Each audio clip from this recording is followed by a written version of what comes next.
Hello, everybody, and welcome to Taking Control, the ADHD podcast on rashpixel.fm. I'm Pete Wright, and right over there is Nikki Kinzer. Hello, Pete Wright. Hello, everyone. Welcome. How are you, Nikki? I'm doing great. How are you? I'm so great. I feel like we've been building up to this conversation for maybe 2 years, and so this is very timely.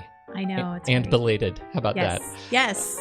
It's exciting. We are talking about relationships and ADHD today on the show, and we have a fantastic expert to help us and guide us through that conversation. Before we do that, you know the drill. Head over to TakeControlADHD.com to get to know us a little bit better. You can listen to the show right there on the website or subscribe to the mailing list right there on the homepage and get an email with the latest episode each week. You can connect with us on Twitter or Facebook at TakeControlADHD and call us. You can leave us a voicemail at 503-664-4ADD and bring us your questions.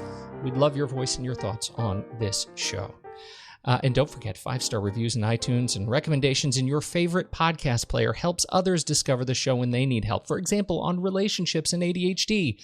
Pay it forward and drop us a kind review. We appreciate it, and our future listeners appreciate it. Okay, here we go. Our guest today is Melissa Orlov. She is a marriage consultant and leading expert in how ADHD affects relationships. On top of that, she's an award-winning author of books, including The ADHD Effect on Marriage and The Couple's Guide to Thriving with ADHD. She's the founder of ADHDmarriage.com, where she writes regularly along with a cast of incredible contributors to the field and hosts a large community of adults learning about ADHD in their own relationships. You may have caught her writing on the blogs over on Psychology Today and beyond.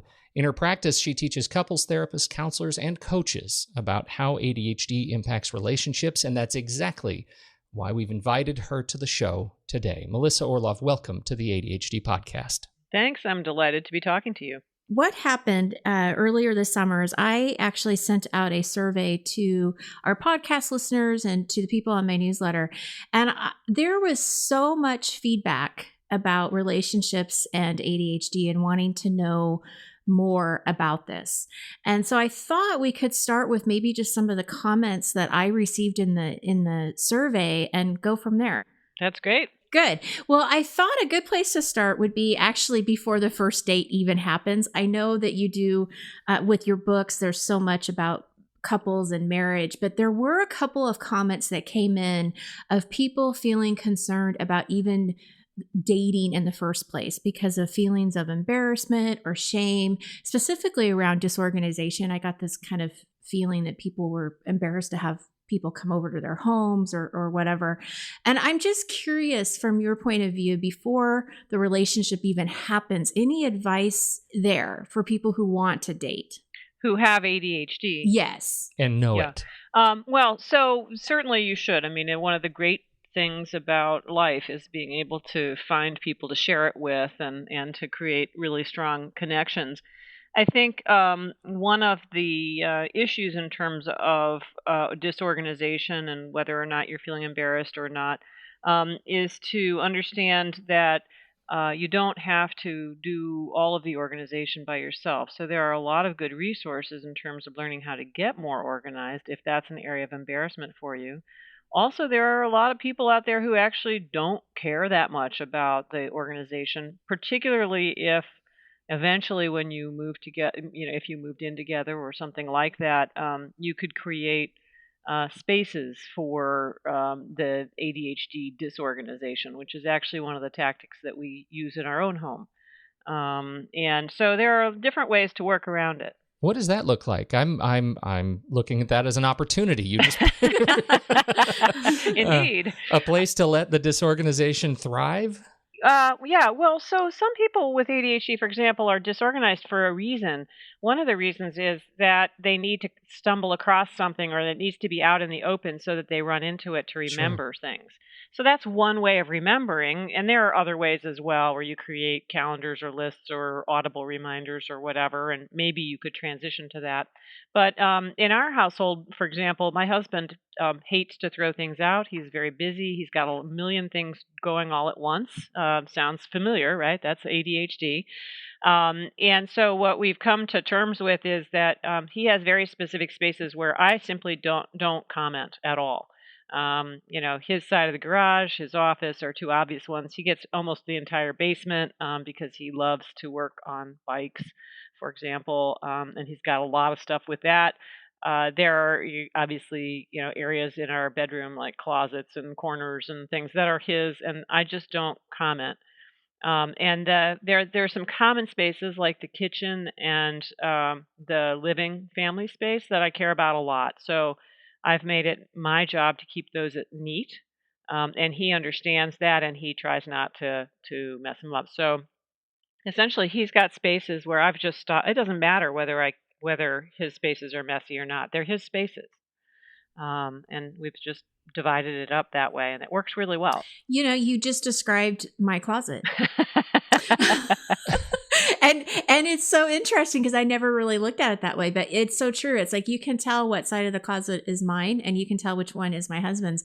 And I don't say anything about it at all. There was one time about a year ago where I helped him like purge stuff because he had a bunch of clothes and stuff that he just wasn't using or wearing or caring about. And so I helped him with that, but I never say anything. And you're right. It works because I just don't pay attention to it anymore. Right. It's his. I mean, you have to, one of the tricks with being in an ADHD relationship is to not fall into the pattern where the non-ADHD partner believes that their way is superior. These ways of dealing with things are different, but it's perfectly legitimate if one of your coping strategies is to be able to find stuff because it's out in front of you.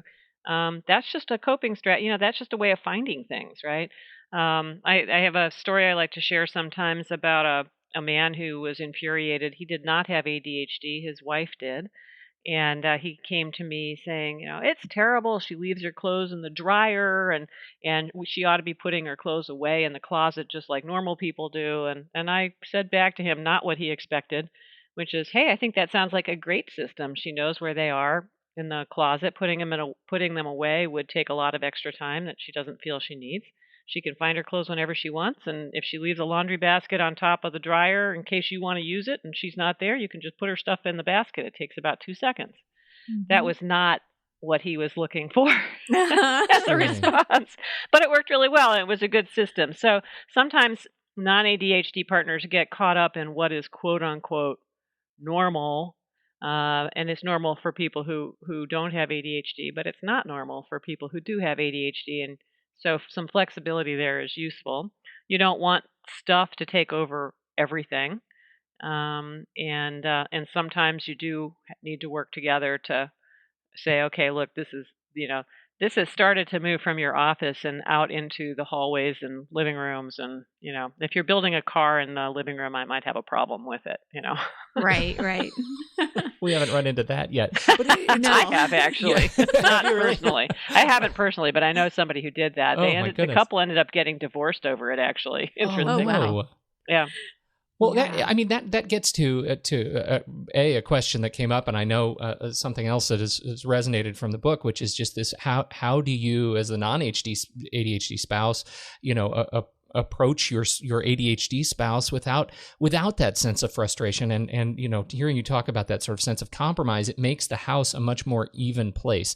The general sense that I get when I talk to other couples, and we are in my own family is mixed ADHD. We're a mixed ADHD relationship, and when I talk to others, there's always this sense of my house is a normal space, and my husband or wife is the alien with ADHD that lives inside of it.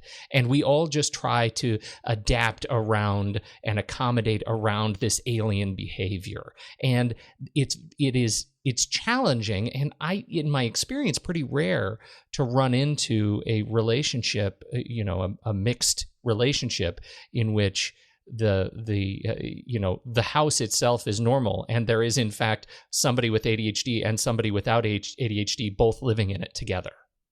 Yeah, I mean, I'm always wary of words like normal. Yeah. Mm-hmm. And it isn't that I don't want to have a certain level of cleanliness in my house. I mean, if you're a hoarder and you haven't cleaned your house for 5 years and you haven't done any laundry for 5 years and you're throwing the dirty clothes against the wall and the whole house stinks, that wouldn't be okay in probably anybody's book. True. Mm-hmm. But that's an extreme. And the real question is, how do you accommodate each other? I mean, one of the differences between dating and being married is I think we're more careful when we're dating about accepting each other's way of being. And it isn't until it becomes this, oh my God, this is going to go on forever marriage state that we start to try to impose our own order on our partner. I think that happens more commonly. I can't live with this forever kind of an attitude. So flexibility is a good thing. And the flexibility has to go both ways. One of the things I do discourage is just is suggesting, because I don't suggest this, that the non-ADHD partner's job is to accommodate the ADHD. That's not true. The job is for both partners to be good partners. And so that means that both partners have to accommodate each other.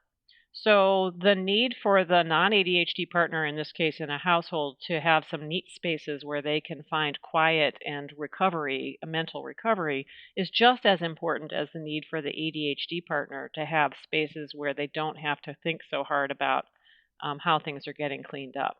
So you have to be very careful. One of the hardest things that non-ADHD partners face is this sense that they're constantly accommodating the ADHD. And that's a path to trouble. It really is a matter of finding how do you empathize with and understand the ADHD, get educated about it so you understand what the impacts are, and then accommodate both of you. Yeah, and that's the thing that you say it's one of the hardest things to do. That's the thing I don't see, and that's what I find when I'm talking to my non-ADHD friends. They live in a constant state of being frustrated, right, and because they've never approached the relationship like that. It's just this thing of impending doom that, oh, what am I going to come home to next? Right, and so part of it is that there's a psychological aspect to it. This isn't really about stuff. This is actually about a sense of whether or not your partner cares about you, right? So we tend to equate our partner's ability to follow through. Let's say your partner says, sure, I'll clean up that room. And then if they don't because they got distracted or they had difficulty planning or some other ADHD symptom got in the way, we tend to equate that with, well, they didn't care enough to try hard enough to do it. And so one of the initial learnings that people who are married to those with ADHD or who are partnered with them, they don't have to be married, need to understand is that this is not a personal thing. It doesn't mean anything about how much you care. It has to do with whether or not the ADHD symptoms are well enough managed. I mean, I believe it is the task of every partner with ADHD to take on the chore, and it really is a chore, of managing the ADHD well enough so that it isn't getting in the way. If you are consistently inconsistent, what you're doing is, whether you want to or not, imposing a huge amount of stress on your partner because they never know when the other shoe's going to drop or when something's going to get left undone that's really critical. I've had lots of stories from people talking about kids not getting dropped off or picked up at daycare at the right time, babysitters quitting because somebody's late all the time, things that are actually really important to how a family functions. So ADHD gets in the way a lot. So it's the repetitive nature. The ADHD person really has to own the ADHD and do the best they can possibly do to optimize their treatment. And that doesn't just mean medications. That could be part of it. But one of the things I talk to people about is a sort of three-legged approach to treatment to optimize it. I have on my website, I have a free ebook that describes what that is and what the treatment options are for ADHD. And I would encourage anybody to go pick that up because it's a really important concept, is owning the ADHD, not being afraid to say, oh, yeah, my ADHD got in the way there, and I need to do something about that so it doesn't happen again in the future. If you do that, the frustration levels go down a lot for the non-ADHD partners. Then they can say, okay, I know my partner's really trying really hard, and I can see that they're trying, and we have an open conversation about it. Well, I know we jumped a little bit ahead talking about partners. There was still, I think, one more question that's a really good one for those who are just meeting one another. Nikki? Well, I think that one of the common questions that I get from my own clients is, here I am single, I have ADHD, I want to date, I want to meet someone, but then how do you tell them about your ADHD? How do you introduce that? Do you come right out first date? I mean, hey, guess what? I mean, what's your advice on that part of it? I don't think it's relevant for the first date. I mean, my guess is that these days a lot of people are particularly younger people are pretty ADHD savvy, and so they'll have a sense of whether or not you're often distracted or not. I think it's only relevant at the point at which the two of you are starting to be more serious.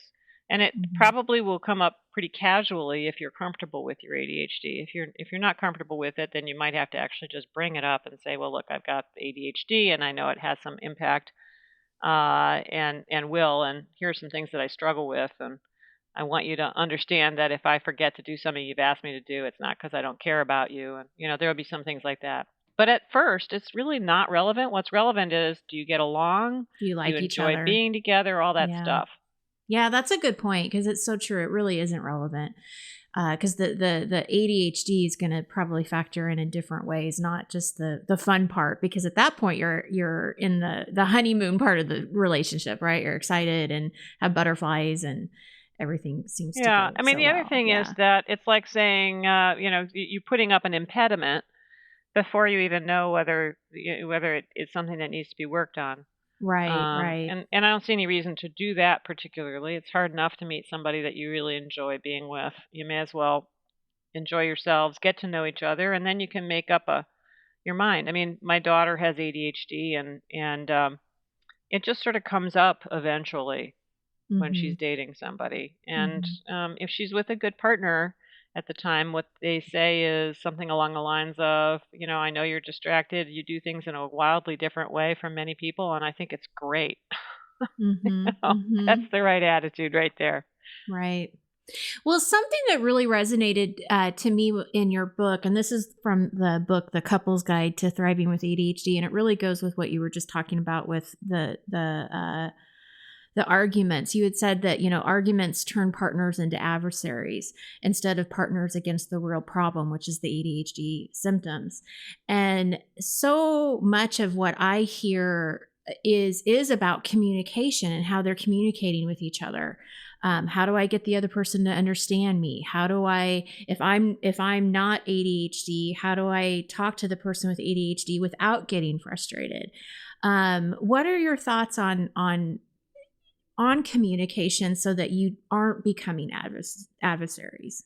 Well, so there are some very specific communication things. We don't have nearly enough time to go through all of the suggestions, and I do teach some of that in my couples seminar. But I think there are some things you have to be a little bit careful about. So communication is really, really important, and that's one of the reasons why I teach strategies like how do you develop a verbal cue to get yourselves away from a repetitive pattern that goes bad always. Interrupt it before you really get going, those kinds of things. But I think underlying that is one of the things that you both have to decide is that you're going to contribute your best self. So one of the things about communication is you can communicate in great ways, and they're, having good fights versus negative fights. There are specific things you do in what's called a good fight that are important, like starting with a complaint instead of a criticism and things like that. That comes out of John Gottman's work. Oh, yes. But yeah, Pete, we're familiar with him. Yeah, exactly. Big fans. He's got a lot of really good ideas that are very relevant for couples impacted by ADHD. Yeah. But what's probably the most relevant is, you can communicate about it, but it is the actions that you take to present yourself as your best self into the relationship that also back up that communication. So one of the issues with ADHD symptoms is that they're so repetitive. The frustration for non-ADHD partners comes from the fact that you talk about it and then it happens again, and you talk about it again and then it happens again. And so part of breaking out of that cycle isn't just learning how to communicate around it, it's also learning how to manage those symptoms so that the new norm if you want to think of it that way, is that mostly it's not happening, and once in a while it does happen.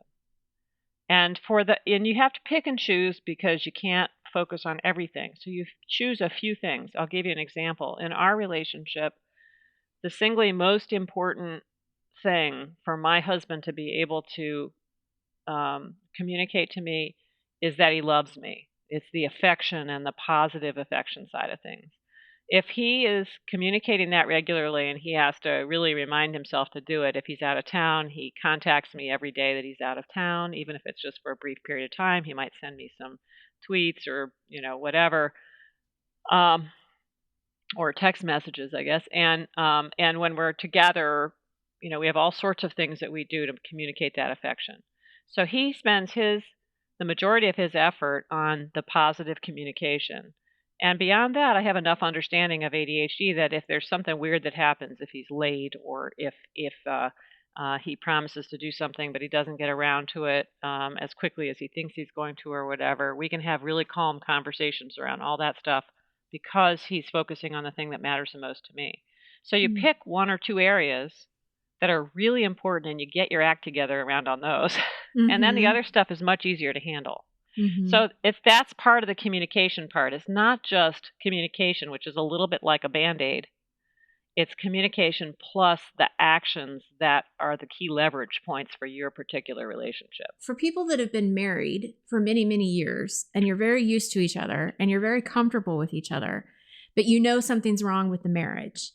Like, how does that, is that at the point where you need to go and get, you need to take your class and you need to get counseling on how to present your best self again? Like, I guess I'm at a loss of how do you get back to when you're first married, if that makes any sense? Yeah, well, so you don't ever get back to when you're first married, because particularly the courtship phase is all chemically, it's different in your brain. It's all full of extra dopamine, and the infatuation is about, for everybody, not just people with ADHD, it's all about extra dopamine. So you actually won't behave the way you did when you first started out, ever. But the way you get back to your best self is to think about who is that best self and then hold yourself to that standard of behaving that way. Now, obviously, one partner could do this, and it's easier in some ways for the non-ADHD partners to do this if they choose to, because they don't face the impediment of the ADHD symptoms. But you both have to want to do this. So the only way the affection thing works for my husband and I is that he also wants to express this to me because he knows how important it is to both of us. And so you both have to want to contribute your best self. And again, for the ADHD partner, that usually means if you can manage your ADHD symptoms, I think of ADHD symptoms as sort of things, if they're not working for you, they're things that are getting in your way, keeping you from expressing your best self, right? So if you can manage those symptoms, that best self will come forward.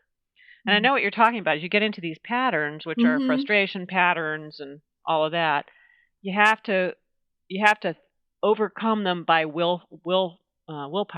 So, that sounds hard. A good therapist or my class can help you figure out how to do that. A lot of people say that they've helped turn things around with the seminar, but that's not the only way to do it. But if you get a therapist, make sure you get somebody who is savvy with ADHD, because otherwise you'll get the wrong advice, support. Yeah.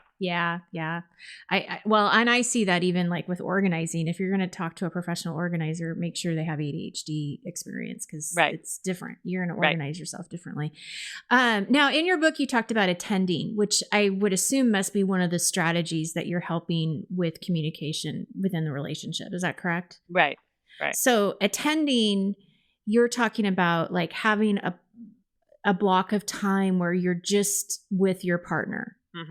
And so how does that work if you have a really busy life and you've got kids in the house and you're working? And you can just imagine all the different excuses that people will say that they just don't have time. Right. And of course, the times that you are busiest is when you most need the attending. Exactly. Right. The way that works. Particularly when you have young kids, by the way. Mhm. So attending is about spending some time together where you're just focused on each other, right? We do this. One of the reasons people like vacations so much is not only do they leave their day-to-day stuff behind, but they also tend to get a chance to do something fun together or focus on each other in ways that they don't normally do because they're clearing out the rest of their stuff. So this concept is about having time every single week, um, even every day is great, where you're just focused on each other and being affectionate with each other. That's the only purpose of attending, is to be able to show that you like each other and that you can be affectionate. So let me give you some examples of what that looks like that are small.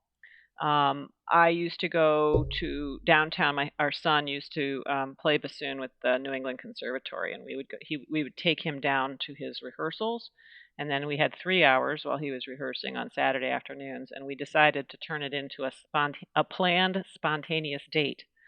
And in that, we would just do something fun. We would wait until that day and figure out what that was going to be, so it was kind of fun and intriguing, and then we would go do it.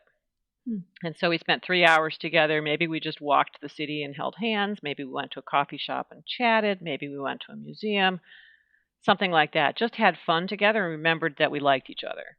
Another example of attending is I sometimes suggest to clients that they set their alarm 10 minutes early and spend the time holding each other, physically holding each other, and just saying nice things or just being together in companionable silence and touching each other. That's a way you could do that daily. It takes 10 minutes. Yes, we're all busy, but it is an issue of priorities. We forget because there's an urgency to deadlines and to lists.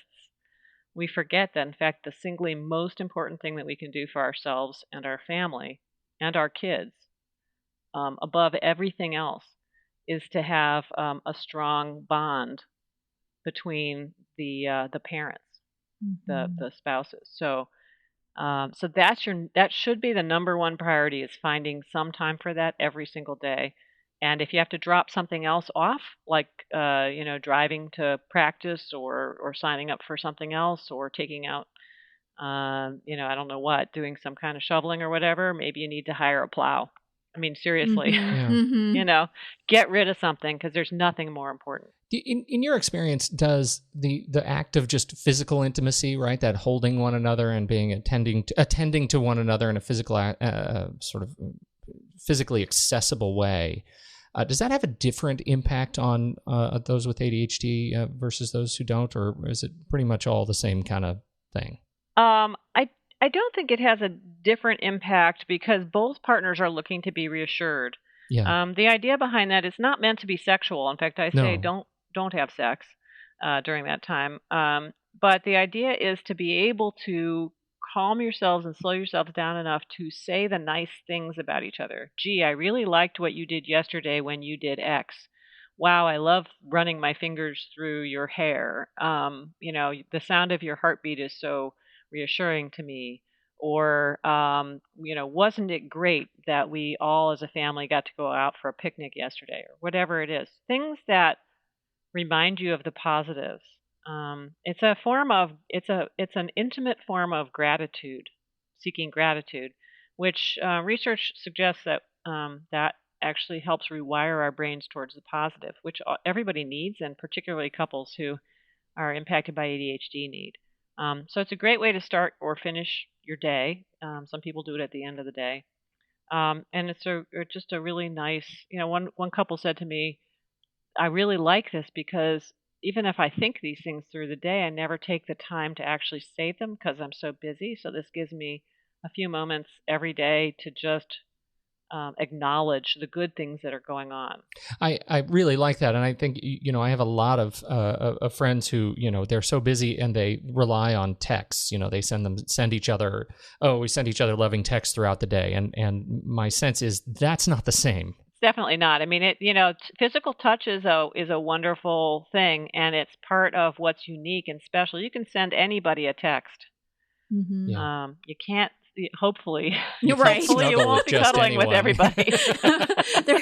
Exactly. I suppose you could, but Well, and so when you were talking about gratitude, I think it's also just showing appreciation, because it doesn't matter how long you've been married. You want your spouse or your partner to tell you that they love you and that you appreciate them, or they appreciate you and they're grateful for everything that you do. And I remember, where do we get marriage advice? On TV, of course. I remember watching this TV series called Parenthood. It was one of my favorite shows. And Pete, we talked about this on another podcast a long time ago, but the husband and wife were talking, and they were fighting or arguing over something. And at one point he looked at his wife and he's like, I hear you and I see you. I understand what you're saying. And it was just that point of validation that really stuck with me, how important it is that we feel heard and that we feel seen, even in arguments or disagreements, that we still have that validation, but then also turning that into gratitude, because I can see so easily that trap. And you talk about this parent and child role of the non-ADHD person, instead of being grateful for half of the yard being done, that I'm nagging my husband about the other half that's not done. Right. It's like my focus is wrong. Yeah. Right. Well, it's not that your focus is wrong. It's just that your focus is discouraging. It's discouraging. Right. Exactly. I hear even from ADHD partners who are working with great concerted effort to improve things. They say, it used to be that I got 2 out of 10 things right and 8 things that I made mistakes on. Now I get 8 things right and 2 that I don't. And my partner is still focused on the 2 that I don't, which is really discouraging. Mm-hmm. And I understand both sides. Yes, absolutely, it's discouraging, because that work it's hard work, and it really deserves to be acknowledged and celebrated. The 2 that the partner is still commenting on represents the fear that partner has that things will regress and go back to the old way. It's not that they feel that they have to be perfectionists, but they're so easily triggered in that arena that they fear, and so because of their fear, they keep pushing rather than celebrating. We really do give it. It's interesting, the cuddling. You asked a question about the ADD, non-ADD. The cuddling, I think, does actually different things for those folks, and I do want to get to parent-child in a second because it's really important. But the non-ADHD partner needs to feel that their partner is paying attention to them. And so that's what the cuddling helps with there as one. It's just one way of attending. There are others. Wow, that hit me very hard. Yeah, well, right. I don't think I've never ever actually thought about that, because it's being put aside, right? Yeah, so they right. need to feel that the partner has enough time to pay attention to them. Well, you certainly recognize that I know that you paying attention to me is really hard work for you, and I am acknowledging that. Yeah, exactly. Mm-hmm. And then the ADHD partners have had typically a long history of people telling them that they could do better. And so just having somebody there saying nice things to them is really a refreshing and very valuable change for them. So they're each getting something that they very much at the heart of what they need to feel whole in the relationship through something like that. All right. So you talked about parent-child. Mm-hmm. I do want to get back to that because it's really important. And it's a source of a lot of anger and frustration in these relationships. And, if I have one thing that I want to work on with couples, actually, the place that I would attack almost always would be the parent-child dynamics, where the non-ADHD partner sort of takes over and goes in charge and starts to nag and push as a way of getting change done, and sort of over functions in the relationship. And the ADHD partner moves into a more childlike role or under functions, and doesn't have a system in place, for example, for getting the whole yard done, which isn't an impossible task, but which might need a specific system plan. Yeah. And it's a huge, if that area of to get around it takes some very specific actions.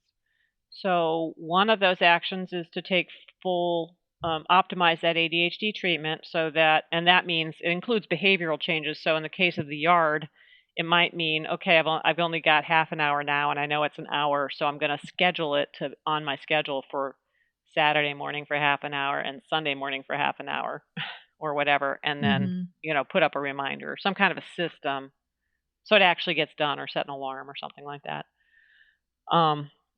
Or something different. That's the leg 2 behavioral side of things. So it includes the ADHD treatment, taking that really seriously. It also includes, for the non-ADHD partners, giving up some control. So the gut level response for non-ADHD partners when they are faced with the chaos of living with ADHD is to want to control it so that things don't fall apart. Yeah, I really? know. Yeah. Yeah, you're seeing yourself in the mirror right now, right? I am. And while that is understandable, it works against you because it totally does. Yes. Yeah, the more control you try to take, the more resentment builds up in your partner, and the less control you have as a result. And then he comes back with me about everything that I'm doing wrong. Right. Yeah. Yep. Yeah. Yep. And you probably are doing some things wrong. Oh, and sure. So he's probably right. But yeah. But defensiveness and resentment don't make you a good team. Right. So the non-ADHD partners need to learn to give up control, and the way to do that is to partner instead of to command. Yeah. So for a lot of couples, for example, benefit from some kind of overt discussion of chores. And we talked at the very beginning of this session about equal status in the relationship. Yeah.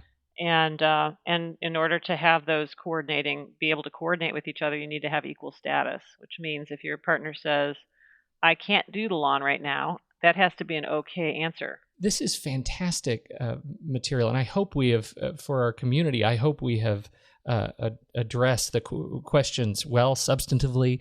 If anybody has any follow-up questions, please let us know, and we will surely get those answers. But as we close, I wonder if you could give us just sort of an overarching thought, Melissa, on sort of how you'd like to leave folks from this conversation. Well, you had asked at the beginning of should I date anybody if I've got ADHD? ADHD does not in any way, shape, or form need to ruin your relationship.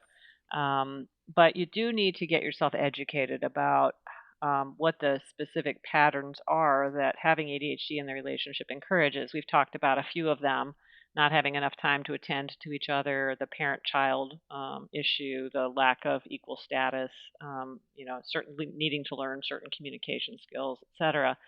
So it's really important. But the message I always like to leave is you can really thrive in your relationship. And in fact, the differences that you have can really energize your relationship. My relationship is never boring because my husband and I are so different. Sometimes it's frustrating because we're so different. And there were years when we thought we would maybe get divorced because we were so different.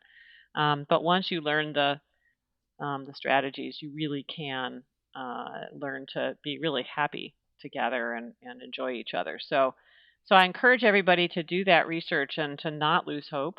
And again, I do have a lot of resources. This is sort of my mission to help people do this on my website, which I assume you don't mind my talking about. It was my next question. Where would you like to send people to learn more? You mentioned the free download of the ebook. I'll put all of the links to all of these resources. Whatever you tell me, it's in our show notes. Okay. Well, that's great. Well, the ebook is on the homepage, so it's easy to find. And the website is ADHDmarriage.com, and it's good for you whether you're married or not. It's about relationships, but that was what was available when I got it. It's really got a ton of resources and more.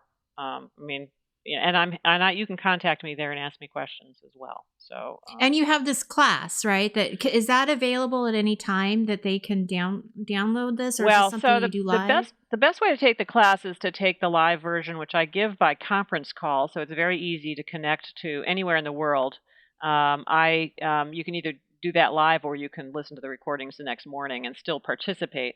The reason that's the best format is you get to hear everybody else's questions, which is really informative and very reassuring. Yeah. But I do have I give that 3 times a year because it's 8 weeks long. And but I also do have a downloadable version of that for people who just want it right then and don't want to follow the once a week format. Mm-hmm. So it's available both ways. And I will be adding, I now also have support groups. I am now giving some workshops in different places. So there's a lot of different resources and ways to work with me. I also do counseling, though I'm often fully booked. So, but certainly you can ask if I have any availabilities on that as well. This is just fantastic. Thank you, Melissa, for your time today. We certainly appreciate you as a resource to not just to our listeners, but to the ADHD community. And to Pete and I. And to Pete and I. Yeah, that's right. More than anything learned else. a lot. I'm glad to hear that. Yeah. Thank you so much, everybody, for downloading and listening to this show. We appreciate more than anything your time and your attention. On behalf of Melissa Orlov and Nikki Kinzer, I'm Pete Wright, and we'll catch you next week right here on Taking Control, the ADHD podcast.